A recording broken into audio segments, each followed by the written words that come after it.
ఆంజనేయుడి జన్మస్థలం గురించి ఏ గ్రంథంలో కూడా క్లియర్ కట్ ఎక్స్ప్లెనేషన్ లేదు. కానీ ఒక పొదరిల్లు లేదా గుహ వంటి దానిలో అంజనాదేవి అతడికి జన్మనిచ్చినట్లుగా శ్రీమద్ రామాయణంలో ఉంది.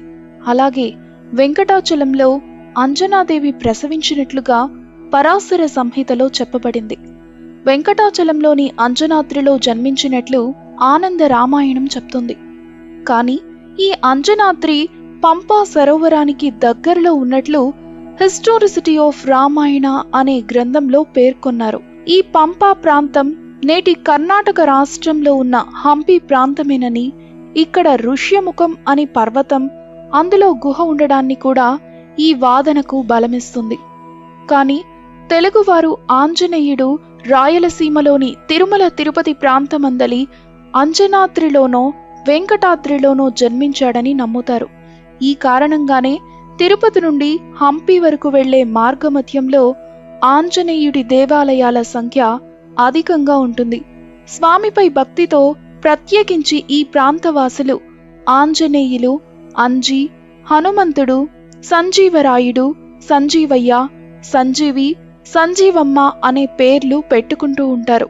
మధ్యప్రదేశ్లోని రాంచీ జిల్లాలో ఉన్న అంజన్ అనే విలేజ్లో హనుమంతుడు జన్మించినట్లు అక్కడి ట్రైబల్స్ నమ్ముతారు.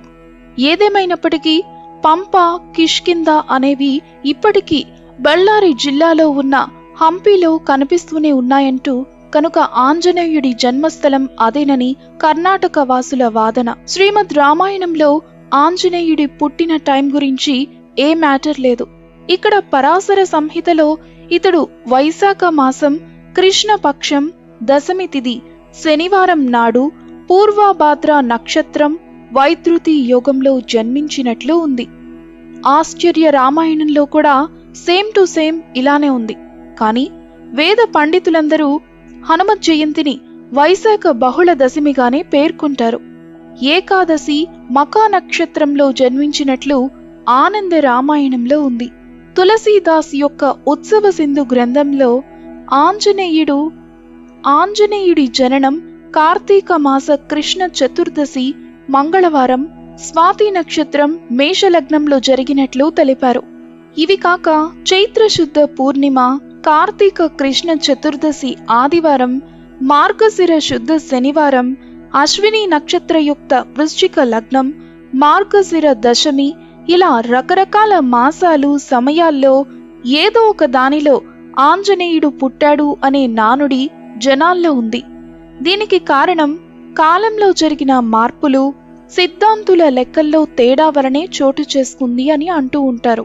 మొత్తానికి హనుమంతుడి గురించి ఎన్ని వాదనలున్నా దక్షిణ భారతదేశంలో వైశాఖ దశమి శనివారం కాగా, ఉత్తర భారతదేశంలో చైత్ర శుద్ధ పూర్ణిమ ప్రచారంలో ఉన్నాయి. మీరు గమనించినట్లయితే అందుకే సంవత్సరానికి 2 సార్లు హనుమత్ జయంతిని జరుపుతారు. 11 నెలలైనా ప్రసవం కాకపోవడంతో తన గర్భంలో శివుని తేజం ఉందని గ్రహించిన అంజనాదేవి బయటకు రమ్మని ఆదేశిస్తుంది. అప్పుడు ఇంకా పుట్టని ఆ శిశువు, అమ్మా, నేను నగ్న శరీరంతో ఎలా బయటకు రావాలి అని అడిగాడు. అప్పుడు అంజన శివుణ్ణి ప్రార్థించడంతో శివుడు వచ్చి కవచం ఇవ్వగా అప్పుడు దానితో ఆంజనేయుడు పుట్టాడు. కానీ ఈ కథకు మరికొంత మ్యాటర్ యాడ్ చేసి మరో విధంగా కూడా చెప్తున్నారు.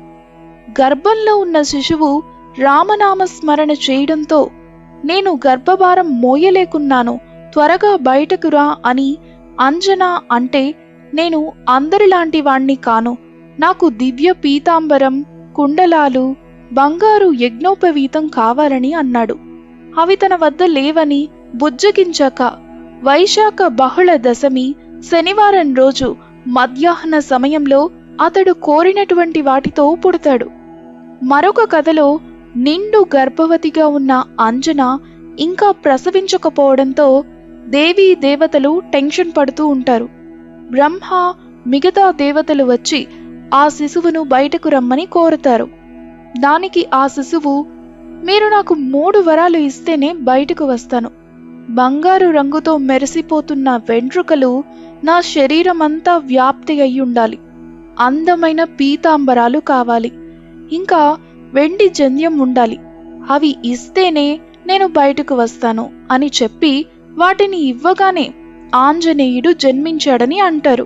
ఆంజనేయుడు పుట్టగానే పూలవానలు కురిశాయి, దేవదుందుబులు మ్రోగాయి, గంధర్వులు నృత్యం చేశారు, సువాసనతో కూడినటువంటి గాలులు వనాల్లో వీచాయి, నదులు మరింత ప్రకాశవంతంగా ప్రవహించాయి, రాక్షసుల హారాల్లో పొదిగిన రత్నాలు కారణం లేకుండా ఒకేసారి కింద పడిపోయాయి.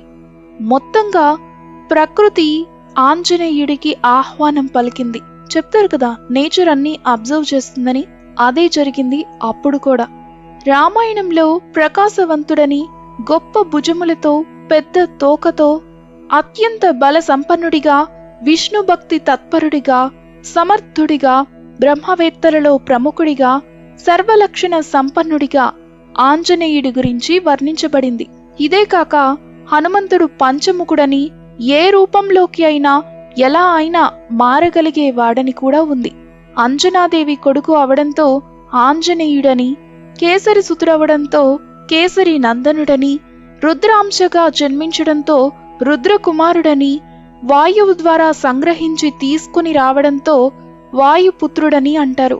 అంతేకాని పుట్టిన తమ బిడ్డకు ఈ వానర దంపతులు నామకరణం లాంటి కార్యాలేవి చేసినట్లుగా ఏ గ్రంథంలో కూడా లేదు. హనుమంతుడనే పేరు కూడా ఇంద్రుడి వజ్రాయుధం తన శరీరానికి తగలడం వలన వచ్చిన పేరు, అంతేగాని తన తల్లిదండ్రులు పెట్టిన పేరు ఏమాత్రం కాదు. ఒకనాడు పండ్లు తీసుకుని రావడానికి పసిబిడ్డ